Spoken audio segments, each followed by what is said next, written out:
was Christmas Eve in the small snow-covered town of Ashen Hollow. Strings of twinkling lights adorned the rooftops, and the aroma of freshly baked gingerbread wafted through the frosty air. Children huddled around their fireplaces, listening intently as their parents read stories of Santa and his magical sleigh. But this year, an ominous tale crept through the whispers of the townsfolk, overshadowing the haunting shadows.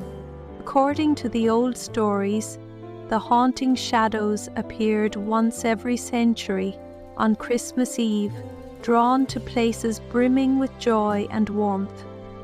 No one knew where they came from or why they emerged, but their arrival brought an unsettling chill that could extinguish even the brightest lights.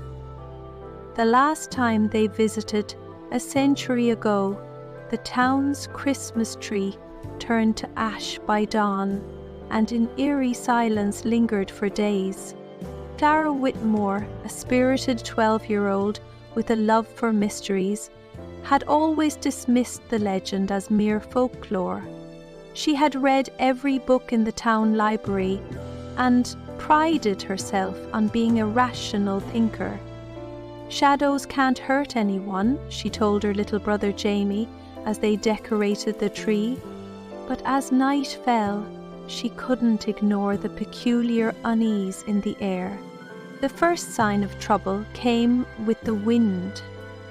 It howled through the streets, rattling the shutters, and carrying whispers that seemed to form words.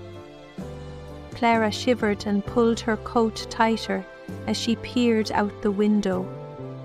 The lights on their tree flickered, and for a moment she thought she saw something move in the shadows of the snow-covered pines outside. "Did you hear that?" Jamie asked, his voice barely above a whisper.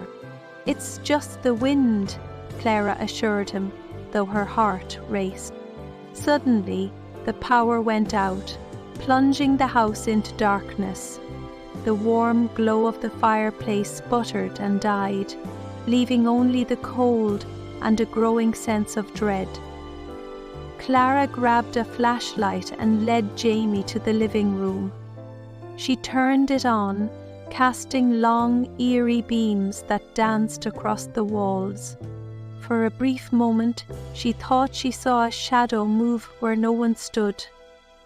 Deadly discord. "We need to check on Mom and Dad," Clara said, trying to sound braver than she felt. But when they opened the door to their parents' room, the bed was empty and the window was wide open, letting in a bitter gust of wind. Panic set in, but Clara refused to give up. "Stay close to me," she told Jamie as they ventured outside. The town, once alive with festive cheer, was now eerily quiet. The Christmas lights had all gone out, and a dense fog curled through the streets. Clara shone her flashlight ahead, and that's when she saw them. The shadows. They weren't like ordinary shadows. These were tall, shifting forms with no discernible features save for glowing eyes that pulsed like embers. They moved with a strange fluidity, as if gliding through the air, and their presence seemed to sap the warmth from the world around them. Clara tightened her grip on Jamie's hand and whispered, "Don't make a sound." They crept through the alleys, avoiding the shadows as best they could. But it wasn't long before one of the creatures turned its glowing gaze on them. "Run!" Clara shouted, pulling Jamie along as the shadow pursued them. It moved faster than she expected, its presence making her limbs feel heavy and cold. They dashed into the old church at the edge of town, slamming the heavy wooden door behind them. Inside, the air felt warmer, and the shadows seemed to hesitate outside the stained glass windows.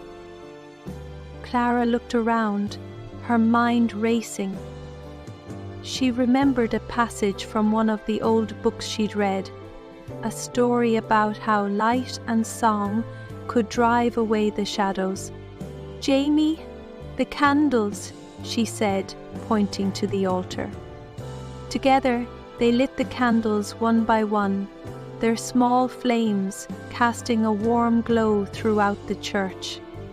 Clara found an old hymnal and began to sing, her voice trembling but steady.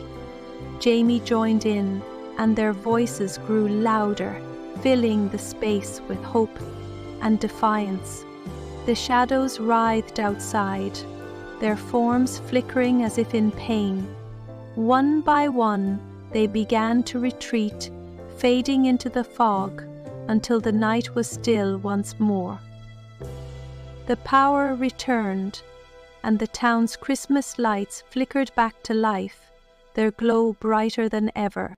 By morning, the townsfolk emerged to find the square untouched, their decorations intact. No one spoke of the shadows, but Clara knew they had faced something extraordinary. As she and Jamie joined their parents by the tree, she couldn't help but feel a newfound appreciation for the warmth of family and the resilience of light against darkness. From that Christmas on, the townsfolk made a new tradition.